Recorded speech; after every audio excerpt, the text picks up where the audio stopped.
Thank you, Madam Secretary, for being here today. The President's budget cuts the Federal Flight Deck Officer Program from $25 million down to $12.5 million. This is approximately a 50% decrease. This program comprised volunteers who ultimately pay more out of their pockets than it actually costs for them to be an FFDO, to protect our nation. In fact, to provide the protection for each flight deck officer, for each FFDO flight costs the nation $15. That's how efficient the Federal Flight Deck program is.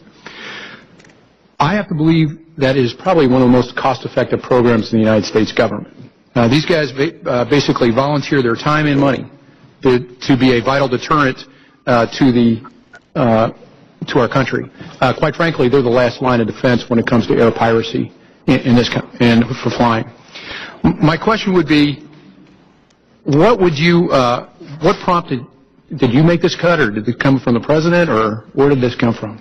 I think the reduction for the Federal Flight Deck Officer Program is predicated on the fact that the program is not risk-based, and you will have an FFDO just, whether somebody is on a flight or not, and we are moving in the TSA to risk-based systems, and those are the ones that we're going to put money into. I fully agree with risk-based system, but I also fully believe a $15 Federal Flight Deck Officer as the last line of defense on an aircraft is absolutely essential. Would you agree that the Federal Flight Deck Officer would be the last line of defense? I think, well, there are many layers of defense, beginning before people even get their ticket. And one of the things I continue to emphasize is, the checkpoint at the gate, which has caused some concern, is only one of other many layers. So there's a lot of things. The FFDOs have been useful. That's true. I don't know about the $15 figure, but it is a program as we look around the universe of things that we want to do in the aviation environment. Like I said before, given we have to find places to cut, that was one of them because it's not risk-based that was put on the table.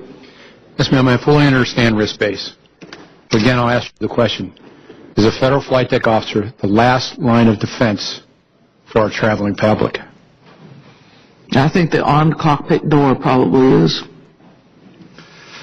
Speaking as a 17-year pilot, ma'am, and also as a Federal Flight Deck Officer, I know about the cockpit door.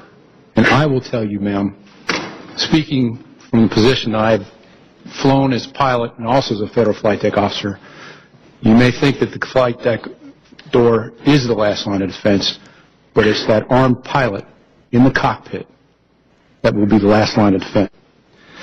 Thank you for your comments, though. Is your intention that this program be phased out? I think as the budget request shows, it's our intention to reduce it, yes. But we have not predicted its demise. We just think that we can do it with less. Let me expound upon that. What kind of message do you think it sends to pilots who are willing to join this program on their own dime, take personal vacations, days off at work, pay for their own lodging to train for the privilege and the honor of protecting their fellow citizens? How do you think it's going to affect that program? Representative, obviously in a difficult budget, we had to make difficult decisions, and this was one. Again, ma'am, going for the last line of defense for the most efficient program I think probably that you have in protecting the traveling public, I would strongly encourage you to reevaluate that position.